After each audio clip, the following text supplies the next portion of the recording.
How do you define biological sex? Sex assigned at birth is done by one person who looks down and sees an innie or an outie. That's it. Any other forms of sex markers, any other biological, physiological forms of sex markers, all of this like producer of the large gametes, XX chromosomes bullshit that TERFs like to keep rattling on about, nobody tests for those at birth. Hello everyone, my name is Jocelyn, and in this video I'm going to be bringing you up to date on events that have happened since the UK Supreme Court made its decision about the whole woman fiasco. Go see my video or somebody else's video for the details on that if you are not already familiar with what happened, but essentially the UK Supreme Court ruled that for the purposes of the Equality Act, that a woman is someone who is biologically woman, which opens up a whole can of worms as to, okay, how do you then designate biological woman? Because all human beings are biological. But that's besides the point.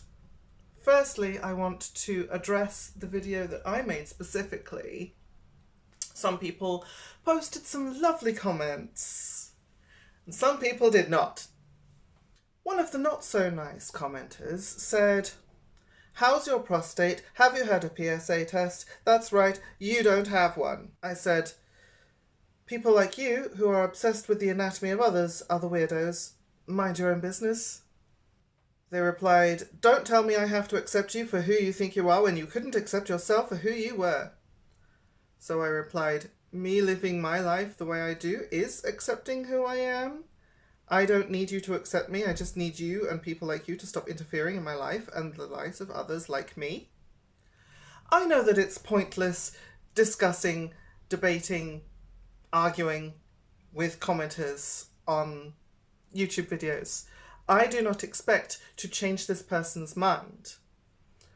When I reply to bigots in this way, I hope that I am giving other people like me who don't have the answers to these particular statements, questions, pointing fingers, I hope I am arming them with responses, with genuine, good responses, or at least something that is realistic from my point of view.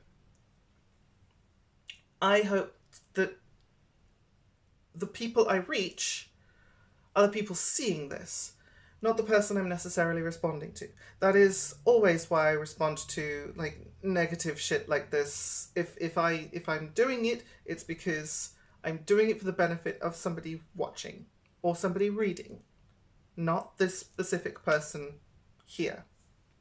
Firstly, it is rude to ask about other people's anatomies. I don't see how that makes somebody a woman or not. It's not like people check if you have a prostate or not before they decide to then be misogynistic towards you because they perceive you as a woman. And that is the whole crux of this Supreme Court case. The thing that they massively overlooked and wouldn't have overlooked had they had any trans people there to listen to. But I'm getting ahead of myself. We'll circle back to that. And it is a common thing to hear from transphobes that they accuse us of not accepting who we are.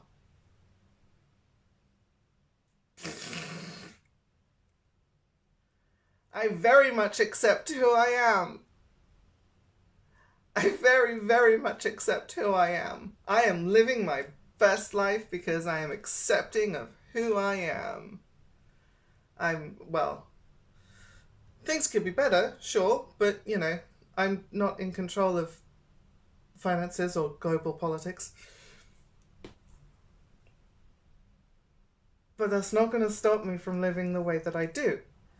And in that regard, they have to accept the way that I and other trans people live is different to the way that they expect based on just biology. So, therefore, gender has to be a separate entity, a separate concept to biology and to sex. This person, this Shane Bronze, said, "Get off the internet then, snowflake." I replied with, "You chose to engage with my content. Nobody twisted your arm. Thanks for the algorithm boost." And they replied with, "You're welcome, snowflake." Snowflake, me, as if that's an insult. I'm a millennial. I'm literally from the snowflake generation. That doesn't bother me at all. I call myself snowflake ironically all the time. That's hilarious. The fact that that was their go-to for what else can I say that's mean to this person? Do better. Do better. The other comment thread that I wanted to talk about is from Sockroy Oak. Oh god, this was a long one. They said any person with XY chromosomes in every cell in his body can never be a woman. Sex is assigned by biology at conception, not by some human observer at birth. A human being can not trans his/her chromosomes, no matter how much hormones they ingest or how many surgical procedures they endure. And I'm not going to say that surgical intervention is easy, but it's always the twisting of the manipulative language that suggests that there's something, I'll just say it, wrong. So I replied, again, as in my nature, as I do, as is my wont. And exactly how many chromosomes have you seen? When you look at someone and make a decision about what you think their gender is it because of their chromosomes? Or genitalia? Or do you, like most everyone else, use context clues like presentation, e.g. hair, makeup, clothes, beard, the way they walk, talk, etc.? Don't pretend to know someone better than they know themselves. They responded, "Just asking people to be honest about their chromosomes. This is strictly the honor system. An honourable XY person will respect XX spaces. A dishonourable XY person will disrespect women's spaces." What's the obsession with chromosomes? I really want to know, but I replied, again, how many chromosomes have you actually seen? Are you proposing chromosome testing for everyone? Well, then what? What about intersex people who have atypical chromosomal expression? Like, for example, people who are assigned female but have XY chromosomes due to the body's inability to recognize androgens. Women, even trans women, who use women's facilities aren't being disrespectful. Believe me, I've seen such disrespect. I've been the recipient, not the perpetrator of it. This person thinks that they're so clever and clapped back at me with this one. Now, this is original, at least. I will give them that. I've actually seen lots of chromosomes if looking through a scanning electron microscope counts. Which, okay, fair enough. I will accept that definition of seeing chromosomes. Good for you. Let's continue. If your version of seen excludes all forms of magnification, telescopes, microscopes, then no, I have not seen any chromosomes with my naked eyes. But again, I'm willing to accept that electron microscopic scanners counts. I'm gonna be the bigger person here because I believe in science, actually, as a method of procuring accurate information about the world around me. Practically speaking, I'm simply asking people to be honest about their biology. An honourable XY person will respect XX only private spaces, while a dishonourable XY man will disrespect XX woman spaces. Here's the proof that it was never about chromosomes in the first place, coming up. Okay, so you've seen chromosomes. That does make you the exception because most people have not. Most likely not their own. And are you in charge of assigning facilities based on those observations? Now, why should life be divided by such minute shapes that don't really impact the way we live day to day? Also, you didn't answer my considerations about intersex people. And I really think you need to re-examine your definition of respect. They say, I'm not in charge of anything. I'm suggesting an honour system based on biology. Biologly. My assessment is that XY men should simply respect XX women only spaces. If an XY man chooses to intrude on XX women only spaces, then that's on the XY man's conscience. I don't have any solution for the intersex issue. My highly tentative default is that intersex persons with male genitalia should probably avoid XX only spaces out of respect for women who might have been the victims of sexual abuse/violence.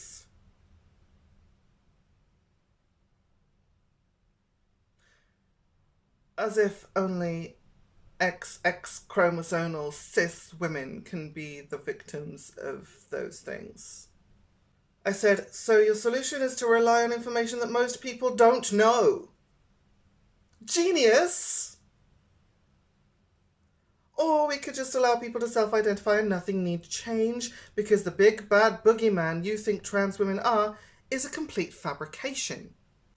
Another thing about this person is that they posted that particular message about 16 times.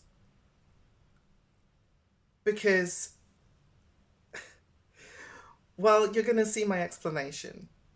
I said, you clearly don't know how YouTube works, so let me explain it to you. When you post a comment and cannot see it, one of three things has happened. Either it's been automatically blocked by YouTube for spam, or it's been deleted by the creator, or it does not show up as a top comment. If you sort the comments from top comments to show all, you can see what's there, thus eliminating the need to repeat spam your idiotic, hateful, and ignorant message to me just to make sure I saw your fucking stupidity on full display. Get a life.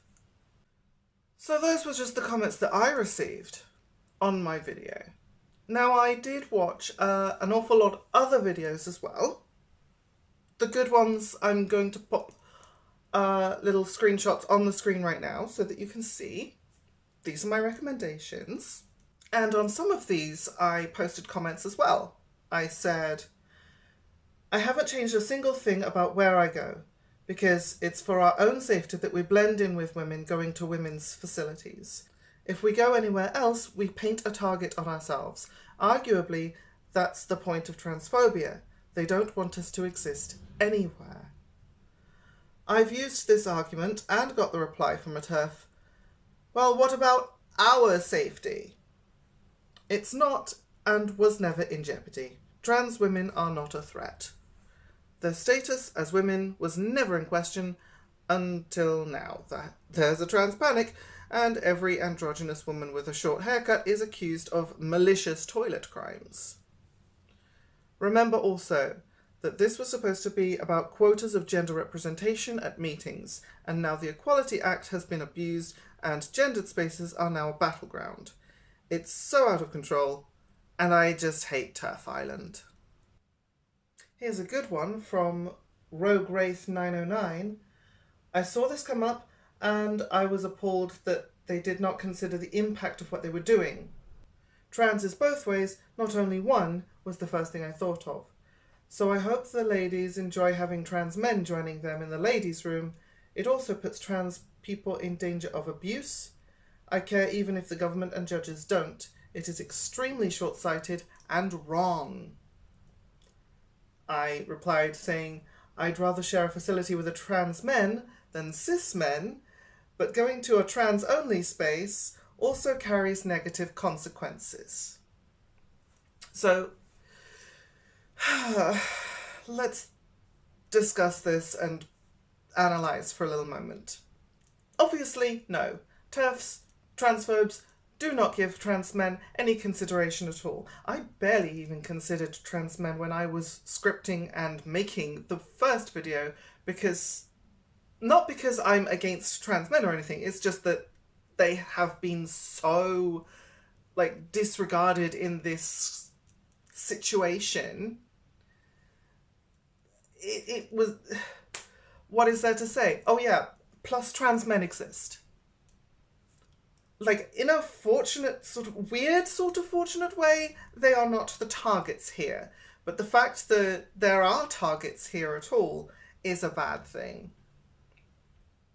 And yeah, if there was a specifically trans-only space, yeah, actually, I think I would prefer to use that if society as a whole were okay with people being trans, which it has proven that it is not. Using a trans-only facility just paints a target on our backs. That's why we don't want to do it.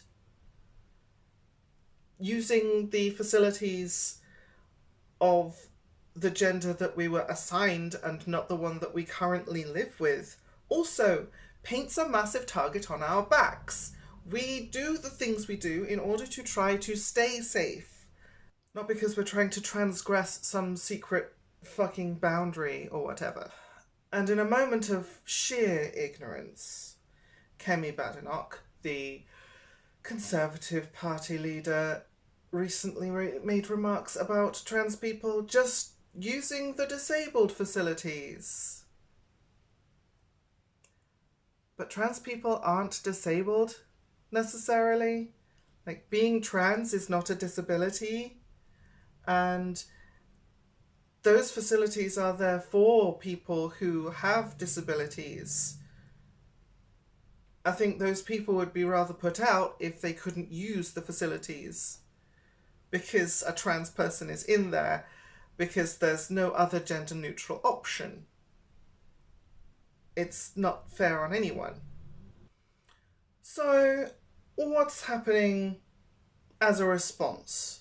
Not just in the opinions of people's videos and comments sections, but what's actually happening? What's the actions that are happening as a result of this? Well, we have one transgender judge who refuses to comply with the Supreme Court decision and is taking them to the European Court of Human Rights over this judgment.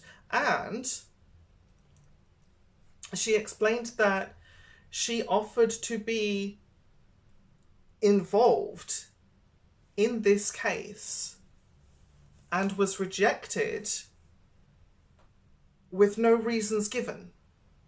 So if a judge can refuse to comply with this idiotic decision and all of its subsidiary knock-on effects, then we can do the same thing.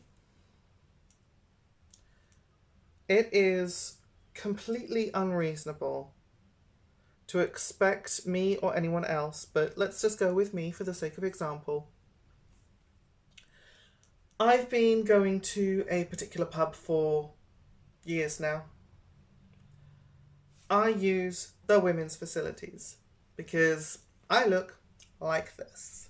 We've got some honkers here, we got some makeup here, we got this going on. We got these cheekbones, darling. These cheekbones do not go into a men's room. So, yeah, it would be pretty strange now if I changed my habits and people saw me going into the other facilities now. That would only cause more confusion. That would only cause more of an issue for people. I think. Certainly for me, and I don't need that hassle. We have one trans judge who is refusing to comply with the ruling of the UK Supreme Court and is actually taking them to the European Court of Human Rights over this judgment.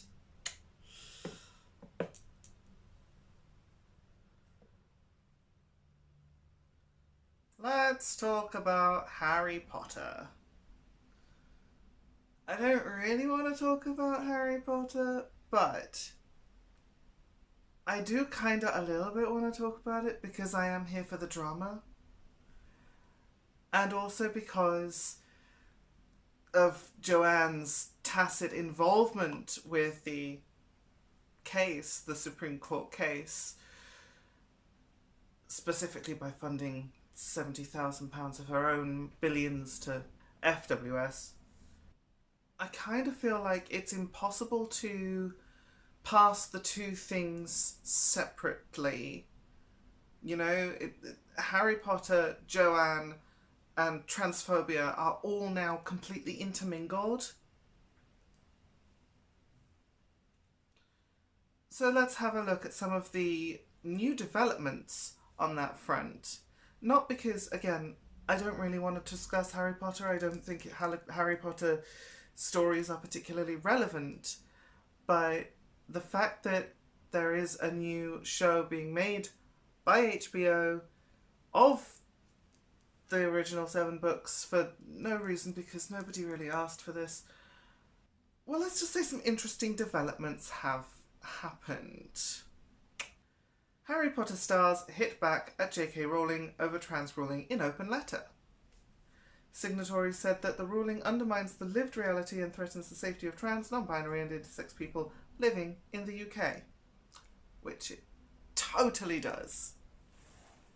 Let's get into it. Several Harry Potter stars, including Eddie Redmayne, appear to have taken a swipe at J.K. Rowling by signing an open letter expressing solidarity with transgender people. It comes after the children's author backed a controversial Supreme Court ruling earlier this month which declared that trans females are not women. Redmayne, star of the Fantastic Beasts films, along with Katie Leung, who played Cho Chang in the film series, and Charlotte Ritchie, who played a student in The Goblet of Fire, an unnamed student have all signed the letter in support of trans people. Eddie Redmayne has already played a very well-known trans character on film based on a real person. I guess you could say this is the product of his understanding that comes from that.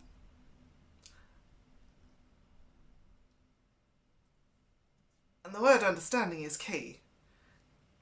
We'll get to that.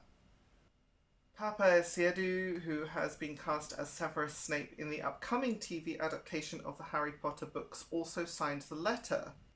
Signatories said, "We believe the ruling undermines the lived reality and threatens the safety of trans, non-binary and intersex people living in the UK." The letter called for institutions, including the BBC and BAFTA, to join them in condemning the Supreme Court ruling, saying they should use their public platforms to make meaningful commitments to protecting trans, non-binary and intersex members, talent and staff from discrimination within their respective organisations. It wasn't enough, however, to get him to not be involved in the project. And the BBC actually has a very long history of transphobia. I don't know why they would change tact now just because of one simple letter. The letter adds, "Film and television are powerful tools for empathy and education, and we believe passionately in the ability of the screen to change hearts and minds." Okay, I'll agree with that sentiment. It's going to take more than a letter, though. This is our opportunity to be on the right side of history.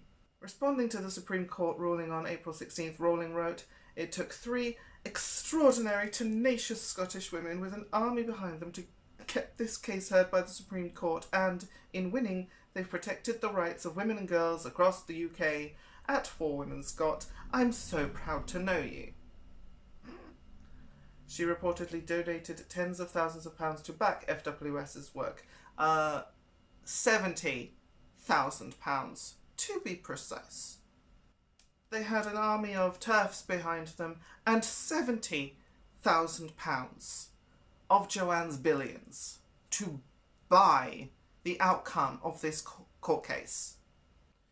Daniel Radcliffe, Rupert Grint and Emma Watson, who played the lead roles in the original Harry Potter franchise, have previously distanced themselves from the author's gender-critical views. That's pretty well known and established as well. While it is sort of only a token gesture, it is still the right thing to do in terms of, you know, these people, they are in the public spotlight. They want to support trans rights. You know, it's something. Now let me give you some examples of what not to do. John Lithgow on J.K. Rowling's trans stance backlash. Quote, "She's handled it fairly gracefully." John Lithgow is well versed in controversial children's authors, currently playing Roald Dahl on stage in Giant, and soon to step into J.K. Rowling's Harry Potter franchise. John Lithgow is a man well aware of cancel culture and its ability to destroy careers in the blink of an eye. Already you can tell from this article that's the angle it's going with. This is about cancelling celebrities and not the rights of trans people that have been brought into question by this new ruling or by Rowling herself, you know? The Oscar-nominated actor tells Sky News, "It is terrible to be so careful about what you say. Even in an interview like this, it goes into the world and you can get misconstrued and misrepresented and cancelled in..." I'm sorry, am I supposed to feel sorry for him at this point? Like, being a celebrity, being a public-facing figure means that, yes, you do have to be careful about what you say at, you know, most opportunities. And yes, sometimes you are going to make mistakes, and sometimes people aren't going to forgive you when they probably would be better off doing so. Like, everybody's human, everybody makes mistakes. The important thing is to try and learn and grow from them. You know, I've said some silly things on here, and I'm not like a massive celebrity or anything. I do have an interaction with the public in this format, and yes, I've said things that I no longer agree with over the years. You know, there's growth and change is natural, but this is the, oh my god, the woke mob are coming to persecute me kind of rhetoric. And coming from someone who is in a massively privileged position, it just rings really fucking hollow. Like, what is your problem? There's a little bit too much ego going on, and there's a little bit too much persecution complex going on for you know, for my liking. And I think that is something to criticise. Earlier this month, Lithgow found himself drawn into a different row over artists and their opinions, this time concerning author J.K. Rowling. Soon to play Dumbledore in the Harry Potter TV series, he has been criticised by some fans for working with the author known for her gender-critical beliefs. Lithgow told Sky News, "It is a question I'm getting asked constantly. I suppose I should get used to that, but J.K. Rowling has created an amazing canon of books for kids. I have my own feelings on this subject, but I'm certainly not going to hesitate to speak out about it. Just because I may disagree, it's a matter of nuance. I think she's handled it fairly gracefully." The actor ignored calls not to take the role. He goes on, "Honestly, I'd rather be involved in this than not. And if I'm going to speak on this subject, I'm speaking from inside this project and very much a partner with J.K. Rowling on it." So what he means is he's happy to take the paycheck and ignore the rights and the community of trans people who might be a part of his fan base, And here's where the experience thing from Eddie Redmayne comes back in, because John Lithgow has also played a trans character in his repertoire. And one would hope for that same level of understanding, but instead he's just gone, well, you know, difference of opinion. That's not an okay thing to say. That's not an okay response to have.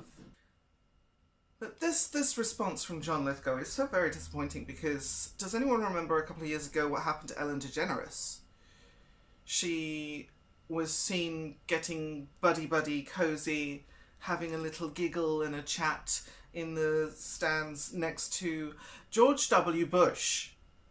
And people were kind of freaking out a little bit and calling her out on it. And her response was the same kind of thing. It was, why are you trying to cancel me? It's just a difference of opinion, and I'm being open-minded. Like, no. No, difference of opinion is whether you like strawberry or vanilla.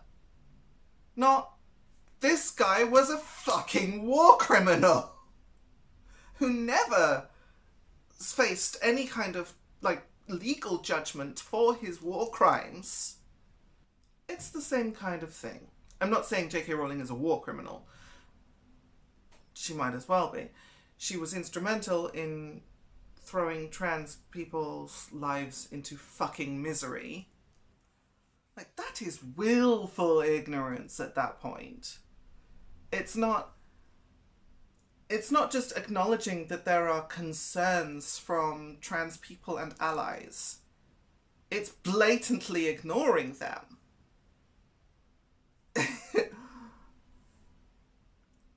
And this is the point that I wanted to highlight by bringing up this whole topic, okay? It's that there is a right way and a wrong way to do things, okay? And the people who wrote the letter, the open letter, is it the right thing to do? Yes. Did it go far enough? Probably not, but at least it was something. Lithgow, on the other hand, and all the other people who, I'm sorry, but you can't sign up to a project like this amidst all the controversy and just hand wave it away by saying, oh, it's not involved, like, her personal views are not involved in this project. She's still going to get paid from it, though. You're still boosting her finances. You're still boosting her ability to then fund more hatred towards people, more stripping of rights to trans people. And yes, trans people's rights are stripped by this. If you do not classify a trans woman as a woman, then she has no legal protection from being discriminated against as a woman. That is stripping of legal rights. And again, there's a whole lot of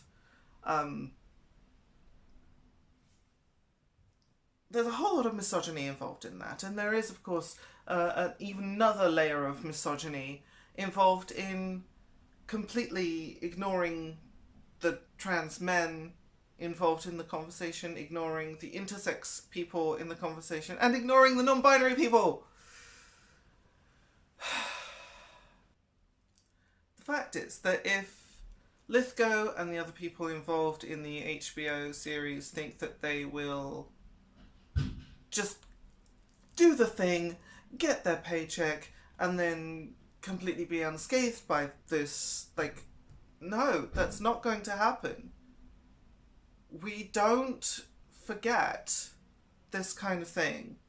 And we need to not forget this kind of thing. We need to not let them off the hook for supporting a transphobe. And while I'm at it, whilst we're on the topic of Rowling, I am not asexual, but I am firmly standing with the asexual community here. Okay? No point, absolutely no point in the shit she said about them. In fact, she proved that there needs to be an asexual awareness day. Her literal fucking screed was the bigotry that they're trying to push against, and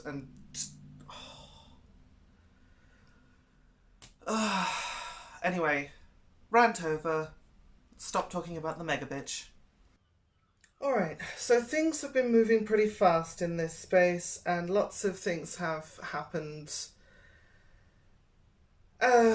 following the last portion of the video that I made, so let's just get to this quickly. Papa Isidou, who is set to portray Snape in the new HBO version of Harry Potter,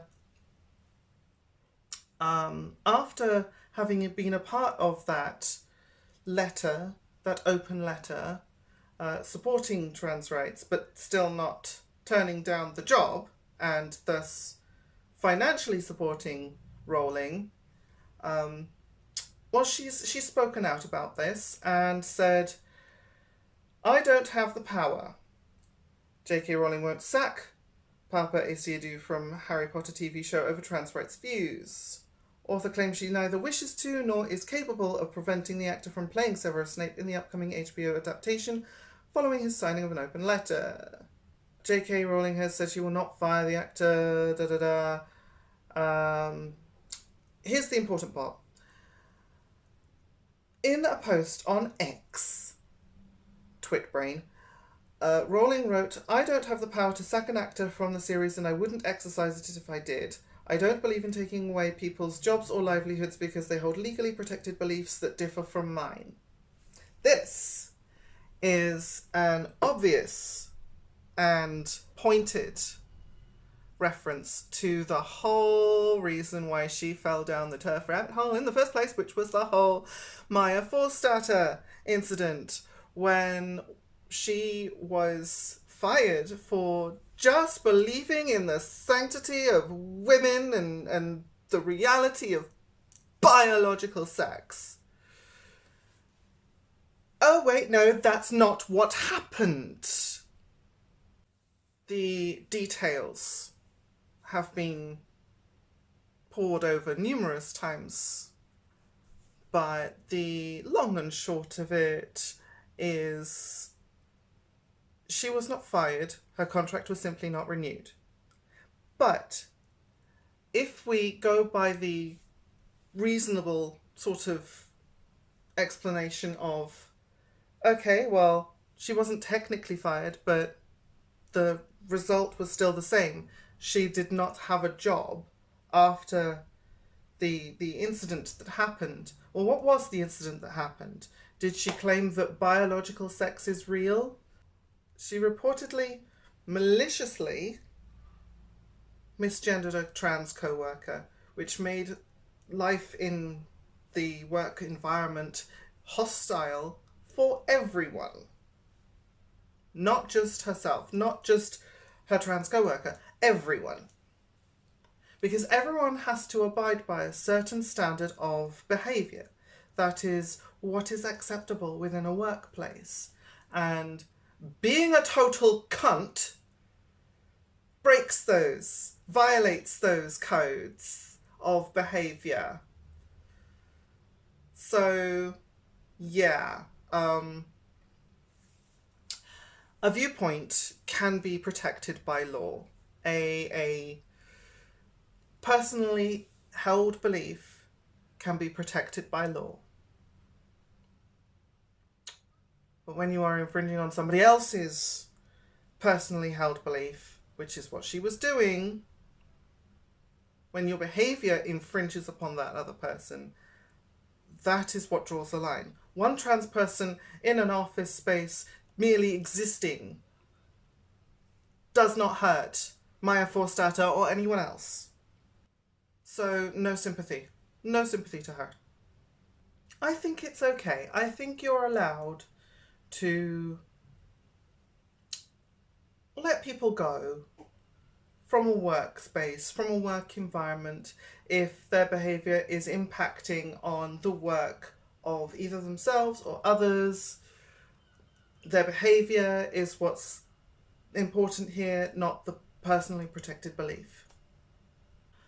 Also, so Nick Frost turned off his Instagram comments on the post where he was posting about being in Harry Potter. And this is disappointing. It's cowardly. It's not even doing the barest minimum of trying to cover your ass like Snape, actor, is doing. Like, it's just... It's giving... I'm getting paid. Fuck y'all. There is no excuse anymore because there is no ignorance. You know, there simply cannot be any ignorance when it comes to this particular topic, because Harry Potter and Rowling are so very much intertwined with each other. Rowling and this court case are so very much intertwined.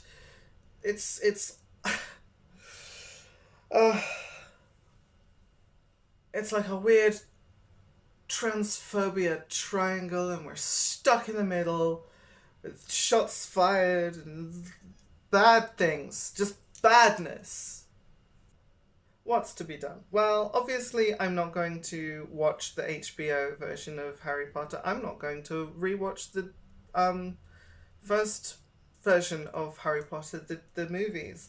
I'm not going to read the books again, certainly not anytime soon. I'm thinking I might donate them or something. Like I said in my previous video, I'm not for book burning, but God, this bitch makes it really tempting. A lot of these books I bought secondhand anyway, so yeah. I think you probably, like, in this instance, I don't think you can separate art from artist. Not that I think you ever really can, like, fully, but it's just... We've seen, first-hand seen, how funding Rowling and paying attention to the Harry Potter franchise directly funds harm towards trans people. There is no excuse for this. And I think at this point, it's inexcusable. If you're thinking roughly around about mid-2018, oh, I'm sure it was nothing. It was just a harmless little like on a tweet or something. I could forgive that. I would point out where you're wrong, but I could definitely forgive that.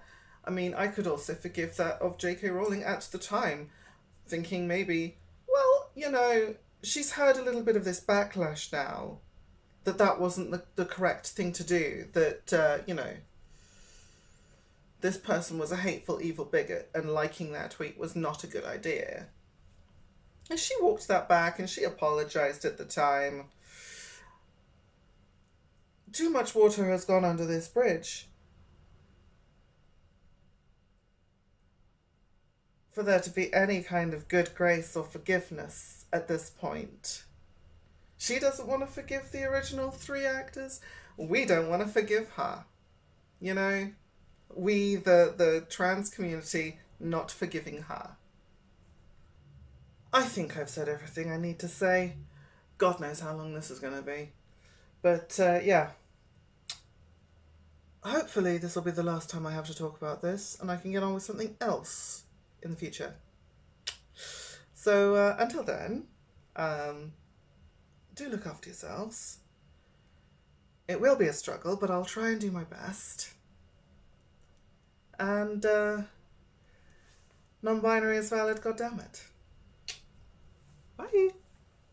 Rowling and transphobia and this court case are so very much intertwined. Fucking sirens.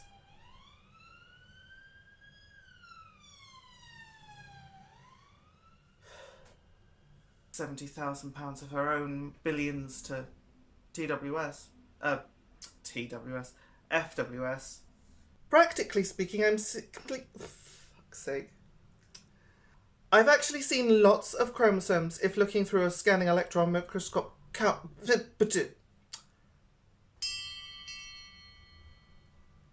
And in that respect, they have to accept that the way I live is different from... Shh.